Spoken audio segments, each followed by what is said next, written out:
Hi, and welcome to another episode of Queer, Black and Awkward.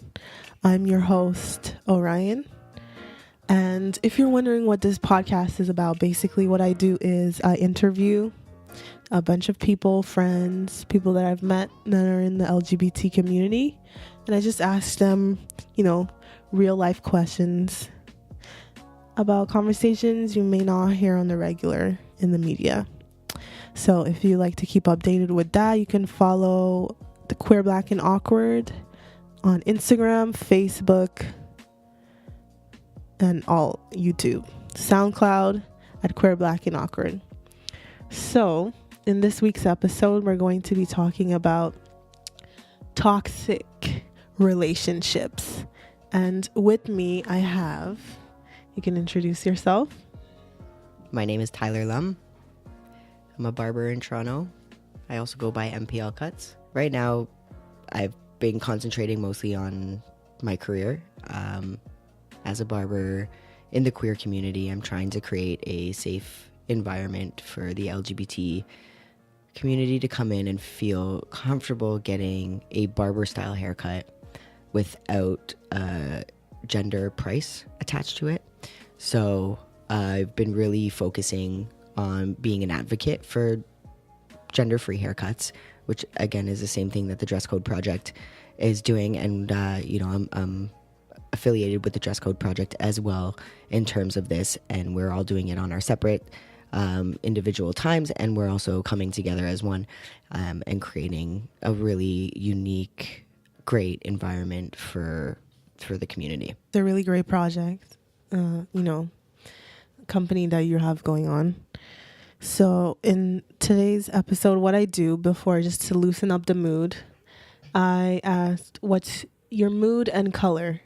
So I'll start. My mood is sick. I have a cold, so that's a mood. I'll make it a mood. And my color, blue. Okay, my mood is tired excitement, and my color is yellow today. All right, so what would be your definition of a toxic friendship? What would you classify a friendship being toxic? I think that a toxic friendship is somebody who brings out the worst in you. I think we've all had friendships and relationships that have been toxic, but bringing out the bad parts of you that, could potentially get you in trouble, could, get you hurt. So that's definitely one of my definitions for toxic friendship. Yeah, I can definitely agree with that. Well, I would say also add that a toxic friendship can also involve when that person is in your life and all they do is just bring negative energy into your day. No matter, it could be just their presence or something that they have done, which can also be classified under a toxic relationship for sure. So obviously your view of and definition of what a friendship is has changed since you were younger and versus now. So can you tell me what you classify as a friendship now, the definition of a friendship versus when you were maybe like a teenager or a kid? So I guess the definition of a friendship when I was younger, personally, I wanted to be popular and I just wanted people to like me. I was more concentrated on making sure that everybody liked me and that nobody talked badly about me. In high school, I did the same thing. I followed these girls around that had really different interests than me and, became a cheerleader and did extracurricular activities that I would never have normally done. Prior to high school, I was into sports, and that changed significantly because I just wanted to become a popular person. I wanted people to like me. I wanted to follow the cool kids so that I could become a cool kid. Now I look for friendships that are not about popularity, but about finding people that bring out the best in you, people who motivate you, people who inspire you, people who have the same type of goals, the same ambition, people who want to work hard to achieve something out of life and not just nothing. And I think that my view on a friendship now is if somebody is bringing a negative energy to me and to our friendship, it's not worth it for me anymore. I don't fight for people anymore. And I think that's a huge difference compared to when you were younger. I can totally agree with that, especially when you said you don't fight for people anymore. I completely agree because it takes so much energy. And when something doesn't work, it makes no sense to force anything. So do you remember the time when you were in a friendship and you were disappointed by a person or their actions? And how did you handle that the first time that you encountered that situation? Oh my God, I think there is so many times that I've encountered a situation where I've been disappointed by a friend and their actions and the way they treated me. I can't really pinpoint the first time that this has ever happened to me, but I definitely can pinpoint the last time, which was very recently. So I'd love to talk about that instead. The last time somebody disappointed me, it was somebody I've been friends with for 13 years, more than 13 years, 15 years. We were friends since we were 13. We were roommates in our 20s. He was somebody who I considered to be like a brother. And in our 20s, we had different lifestyles. But at the same time, we still motivated each other and inspired each other in different ways. And then, he disappeared for about 3 years and came back into my life just a year ago. And when he came back into my life, it wasn't about motivating each other or inspiring each other or having a friendship where we can talk about anything. It was more about him. And it was just about him. And he brought a lot of negative impact into the friendship and the environment that we were in. And he expected me to give him free haircuts and expected me to cater to his needs. And I just couldn't be that person for him. And he actually changed. So it wasn't even that the friendship changed or our dynamic changed. It was that this specific person had changed throughout the years and became a toxic person for me. Maybe not for other people, but specifically for me, he became a toxic individual, somebody that I almost dreaded seeing on a regular basis, where as before I would be ecstatic to see him. And the fact that he reached out to me after 3 years, I was so excited to rekindle our friendship, and it was very, very disappointing for me. And I couldn't fight for him. I just couldn't. I don't have the energy to do that anymore. Yeah, I've been through a similar situation recently. A friend that's like a childhood friend, like since I was like 5 years old, and we lost connection and we reconnected in high school, and then we were like close friends all through high school. And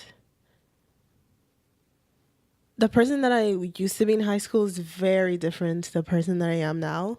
So at that time and moment, that friendship worked because of the dynamic, the place that I was in and they were in, and it was good for that moment in time.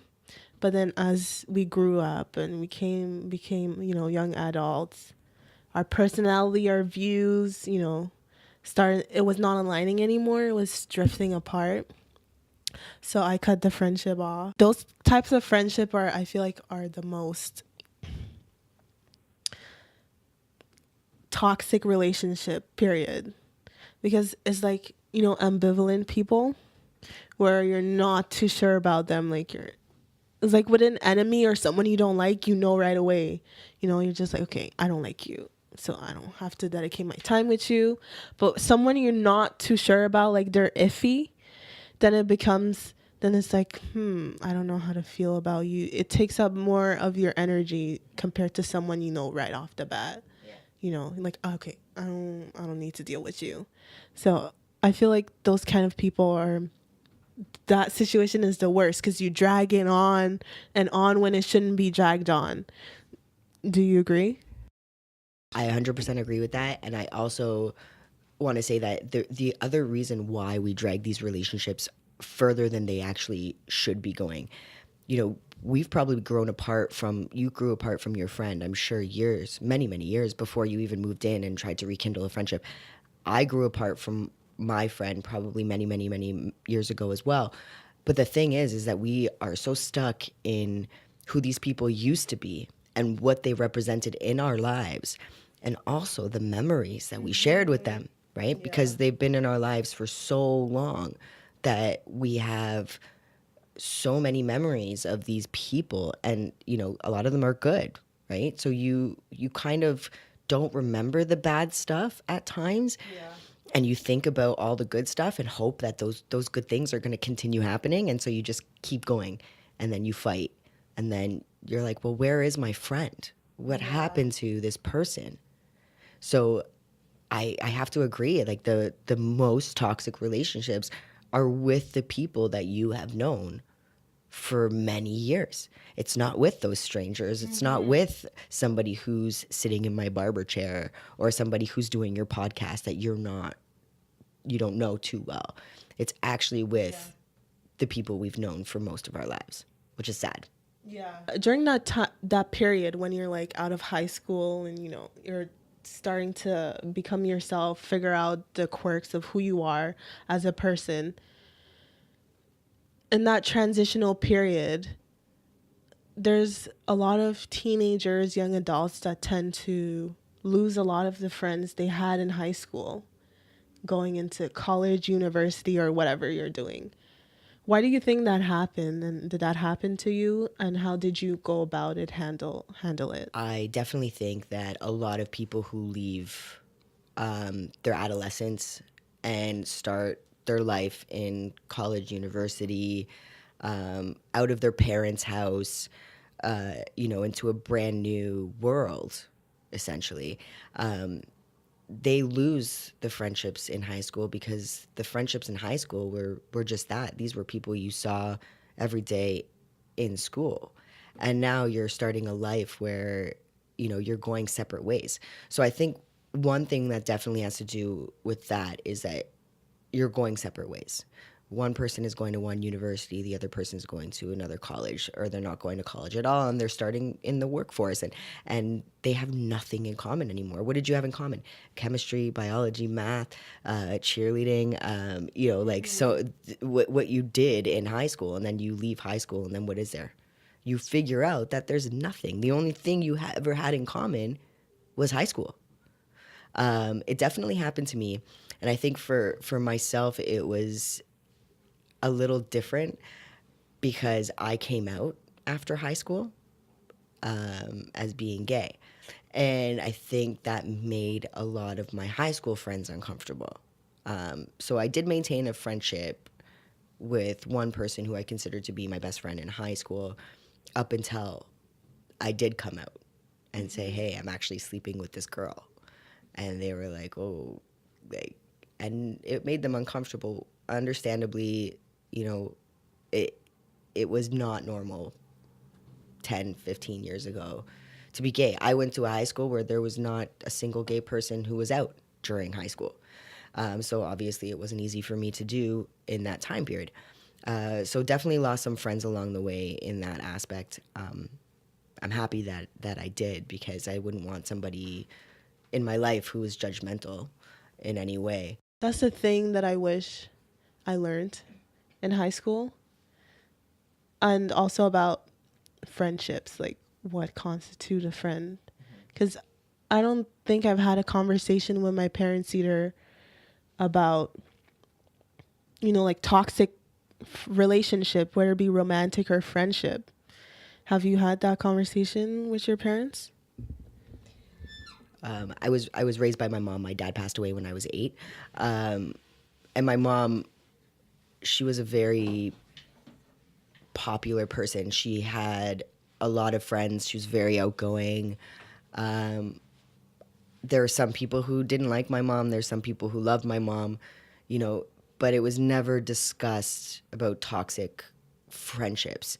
But what I had seen as a child growing up with my mother was toxic relationships because she was in quite a few of them when my father passed away.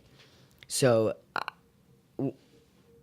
I guess it's kind of the same thing. It's very similar. And then when you're involved as a child and seeing these toxic relationships, what actually happens to you is you develop the same social skills and you end up in very similar toxic friendships and relationships that you see from your parents.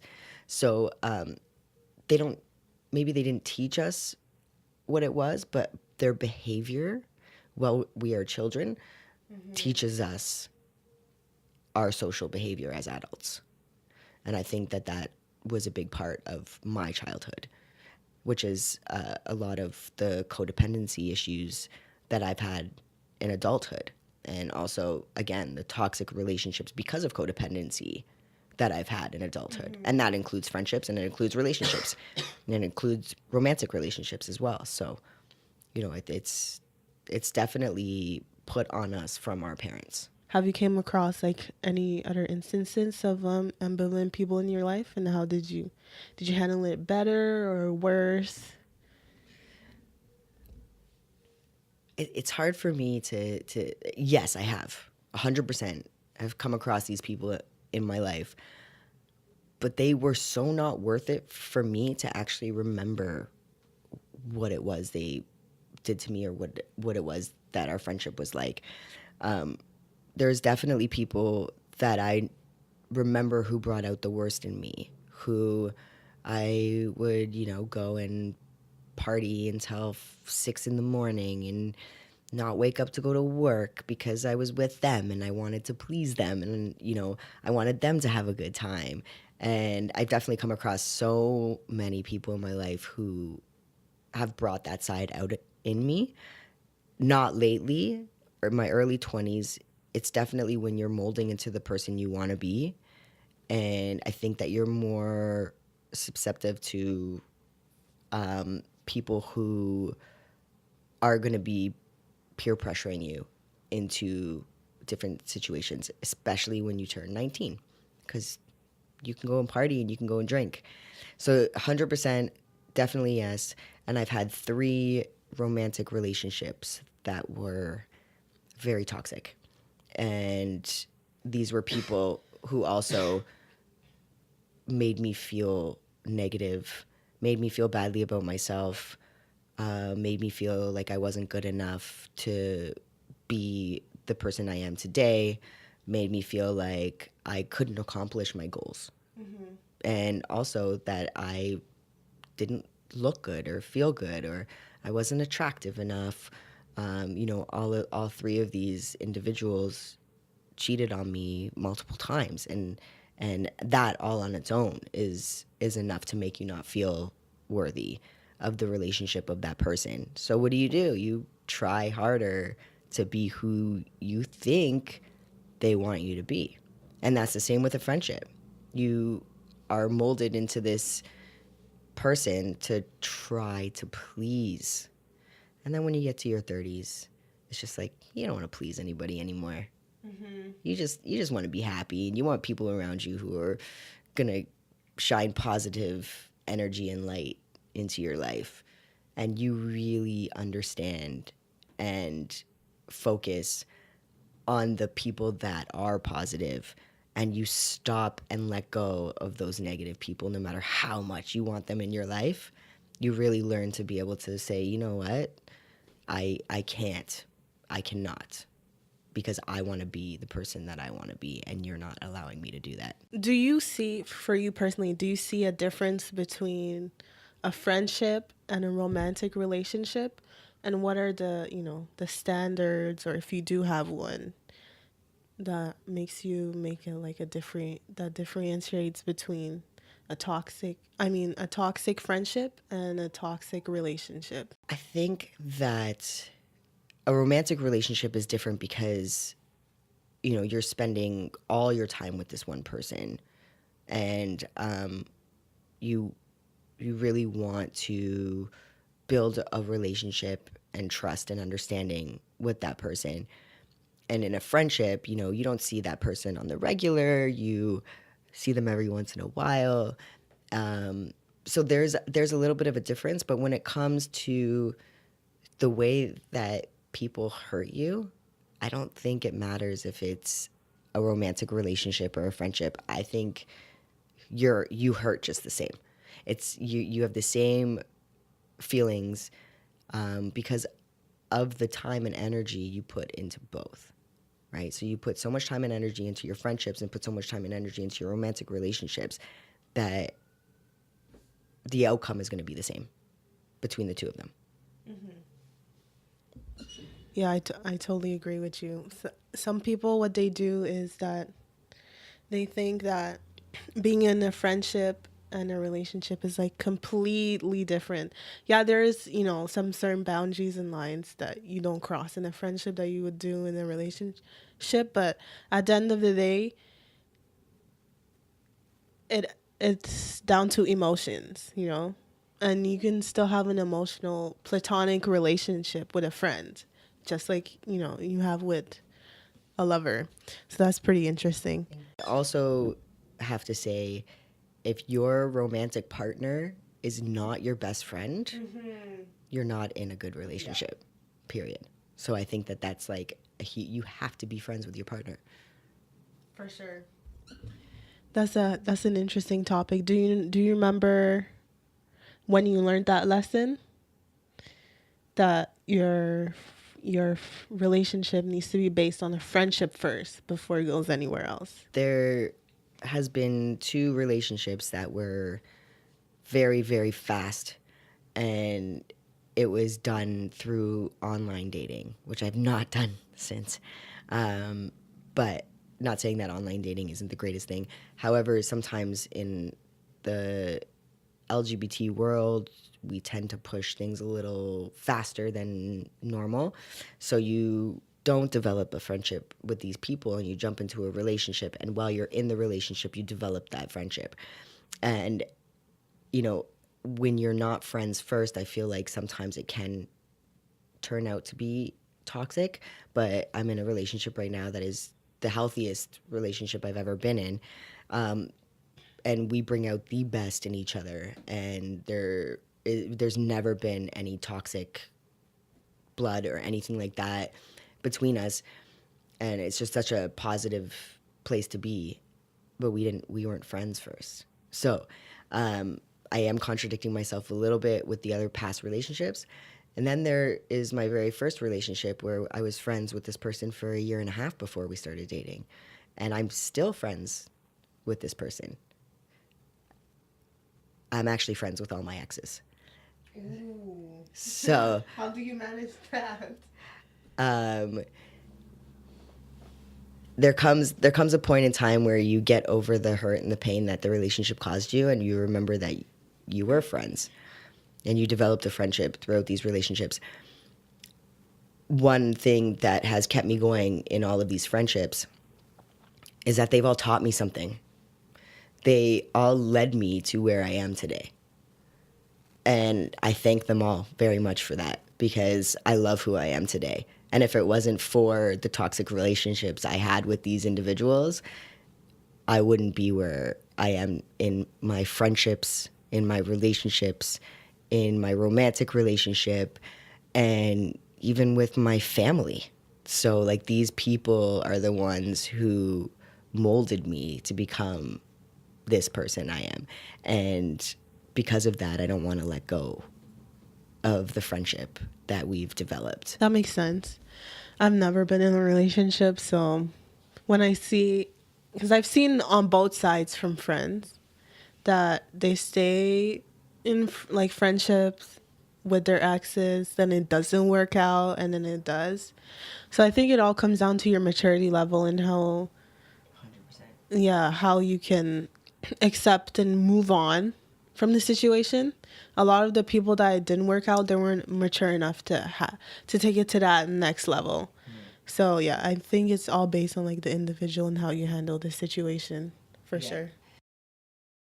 I I definitely think that it depends on the level of respect that you have for each other as well. A lot of people tell me that they think I'm crazy for being friends with all of them because of the ways that they all individually hurt me. And many people had seen the outcome of the hurt and the pain and the toxic environments that were associated with each of these individuals. But I have a sense of respect for the person that they are and not dwelling or thinking about what they had done to me in the past, because what happens is, as an individual who is healthy minded, is somebody hurts you, you get upset, you're hurt, your feelings are valid, you sit with them, and then when you move on, you learn to forgive. And I think forgiveness is a really important part of life.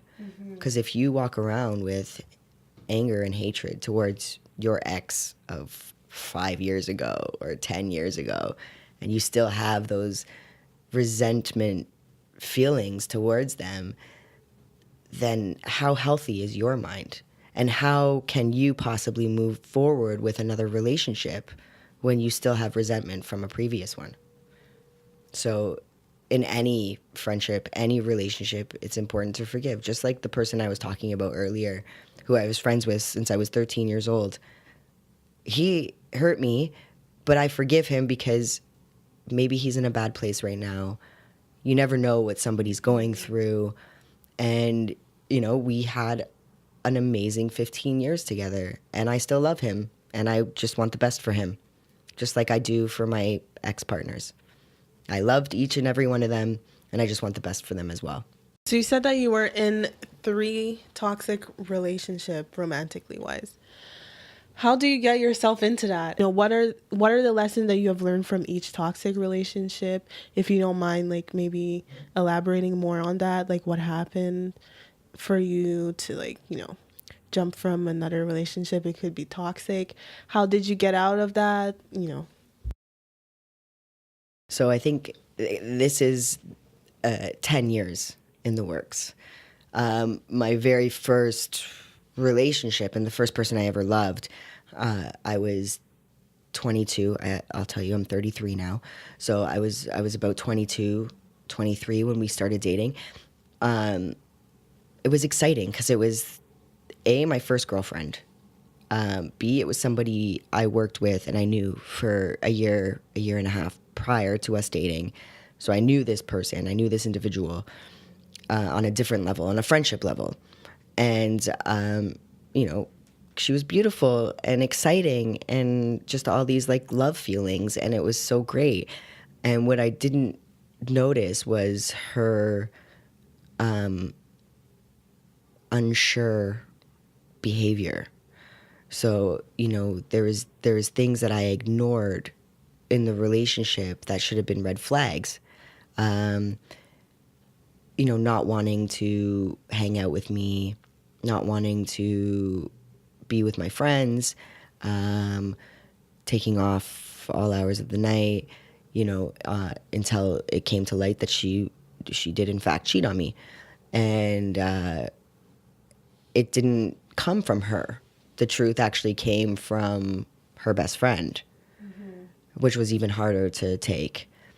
And all I wanted to do after that was be with her even more, because I wanted to prove that, I'm better than the guy that she cheated on me with. And so I got back together with her. for another 8 months of the same thing. And then 3 months before we actually broke up, she started stripping, and my insecurity level was so high that it took me into a place of darkness. I would follow her to work and see what she was doing there. I would actually go to the strip club to make sure she wasn't like doing anything other than just dancing for these guys. I was obsessive, and it consumed my whole life to the point where she just broke up with me, and it ended the friendship. And from then until now, every time I hadn't had a partner, we had been on and off. So like this has been 10 years of being on and off with this one person, and realizing that the pattern was just exactly the same. And then again, I ended things with her. I moved away from her because she actually moved into the same building as me to be closer to me while she was dating a guy. And then she got pregnant, and I had to realize that, this person is having a baby and I need to get away. Get out. So I moved to Milton from Toronto, and I met another girl. And this girl was incredibly beautiful. She reminded me so much of my first girlfriend, and I liked that for some reason. I wanted that. I wanted to be with somebody who was similar because I loved this person so much. So I started a relationship again, and it was the same pattern. This person hid a lot of things from me. She lied to me multiple times. The first one being like the very first month that we were together, she was still with a man and had told me that she wasn't. And so I had to find out the very first month that we were together that this person is lying to me. So what do you do in that situation? You're falling for somebody. You think they're so beautiful. There's so many other aspects of this person that are wonderful. And then they're lying to you. So do you forgive them, or do you let go of them? You've only known them for three months. A few months later, I met another girl. And this, again, same pattern. The very beginning of our relationship, this girl cheated on me 2 or 3 times with her ex, and I still took her back. But this one was the most toxic relationship I have ever been in. This person put me down. They made me feel badly about myself every single day. They made me take care of their son while they only took care of themselves. For 3 years, I stayed with this person in this toxic, emotionally abusive relationship where it literally almost killed me for 3 years until she cheated on me and got pregnant. So now you're in this new relationship. Is there signs that you've seen, that maybe it's not working out, or is it working out? How do you navigate, this new relationship that you're in now and trying not to repeat, the cycles and patterns that you have in the past? So I think with the first 3 relationships, one of the main things that didn't work between us was that there was no communication. And myself and that individual never felt like we could tell each other exactly how we feel without hurting each other.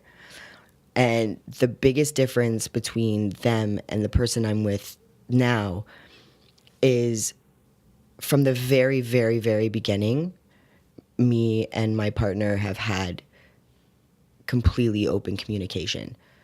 And we always discuss things that make us feel uncomfortable. We discuss things that maybe might hurt each other, knowing that it might, but it needs to be discussed.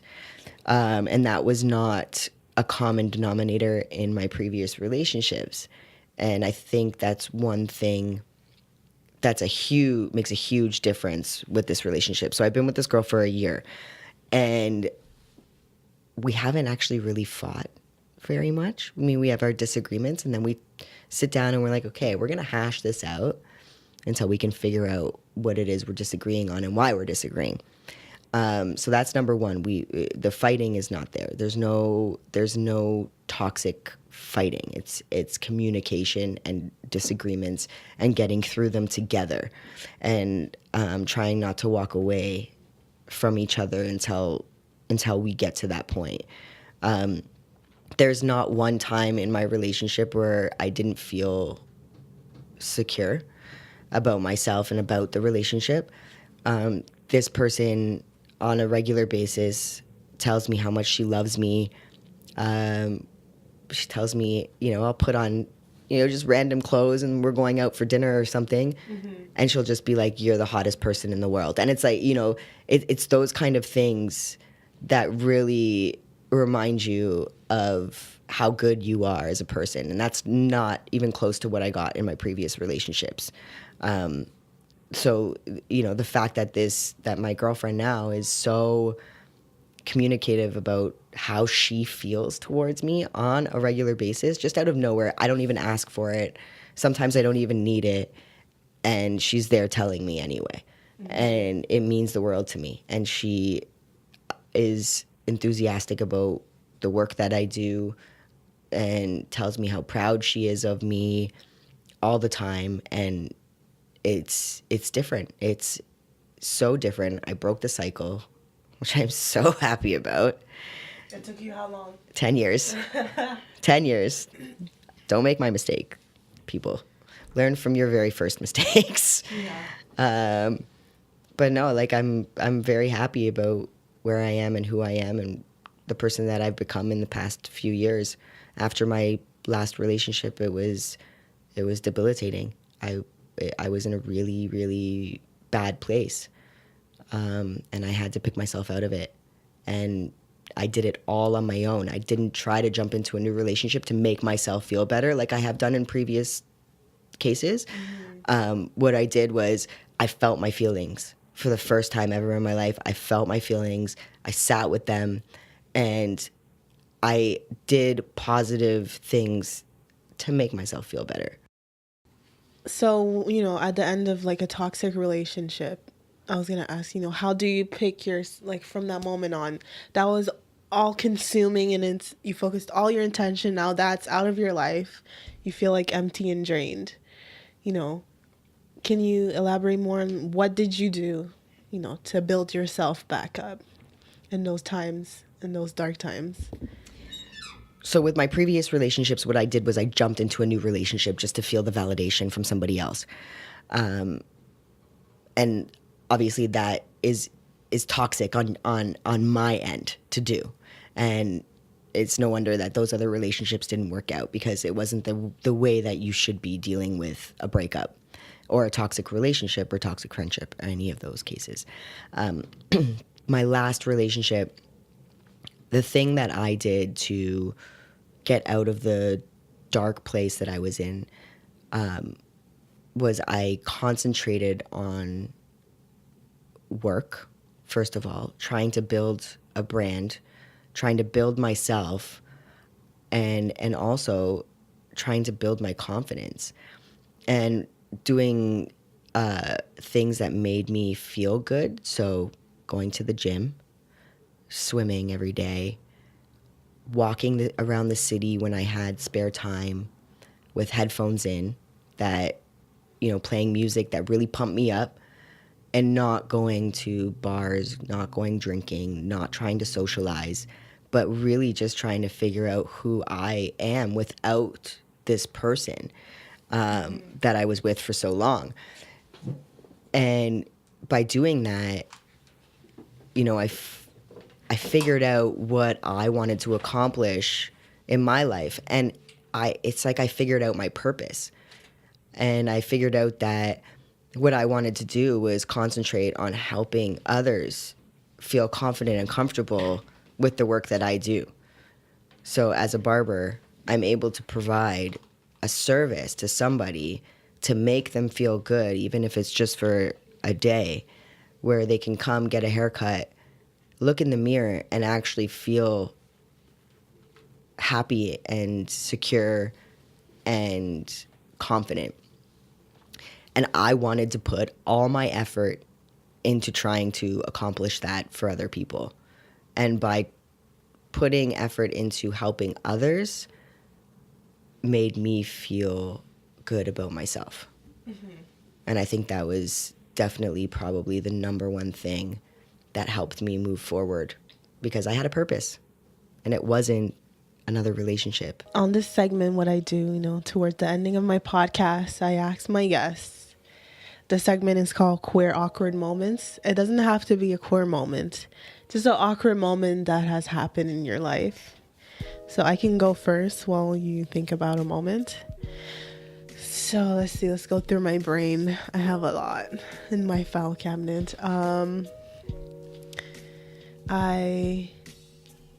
I can say this story. I vomited when I used to live in Montreal.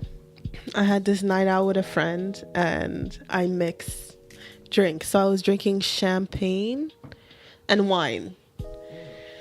Yeah, I found that wasn't a good combination. So I started off with wine and then I switched to champagne. And then, halfway through the night, I felt, like bubbles going in my stomach. And I was like, ooh, I don't feel too good. But I was fine. And then when you get into a moving vehicle and you're drunk, that's when things start to not feel so great anymore. So I was in an Uber and it was starting to move. I was like, ooh, now my belly's starting to act up way more. And then halfway through the trip, I just couldn't hold it in anymore and I just vomited everywhere in this guy's car and I passed out. Luckily, I was right in front of where I was living at the time. So then my roommate, because I was passed out, he was trying to wake me up. I was knocked out, sleeping in my vomit. So then they rang the bell where I lived, and then my roommate came out, got me out, took care of me. This is really sweet of them. But yeah, I would say that's a very awkward moment for me.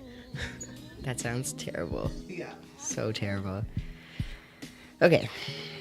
I was in grade 9 and crossing Bathurst and Finch during lunch break in high school. So grade 9, just starting high school. There is a medium or kind of like a barrier in the middle of the street from when you cross. So you got to step up and then step down and continue crossing. Hopefully I explained that well and you can get a visual. So I was staring at that time, trying to fit in. I was staring at a guy who I found attractive, I guess, at the time. And I was kind of a little bit of a nerd. So I'm, wearing my glasses and my big baggy pants and so on and so forth. Walking across the street, staring at this guy, I forgot about the little step that I had to make in the middle of the street. And I ended up falling on my face in front of all of the cars that were stopped at a red light, including the guy across the street and everybody else from my high school who was in that neighborhood, which was a lot of people, obviously. And when I got up, my glasses were broken and crooked on my face. And everybody was definitely staring and laughing at me. So I think that was my most awkward moment. It was great having you. We're at the end of the podcast. You can go ahead, plug away your company, your business, what you have going on. It's plug time. Thank you. Thank you for having me. I appreciate it so much. This was a really fun discussion.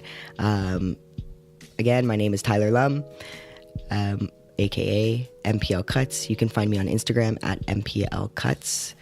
Also www.mplcuts.com for bookings and more information. You can find me there as well. So yeah, thank you so much again for having me. It was a pleasure. And thanks for listening and stay awkward.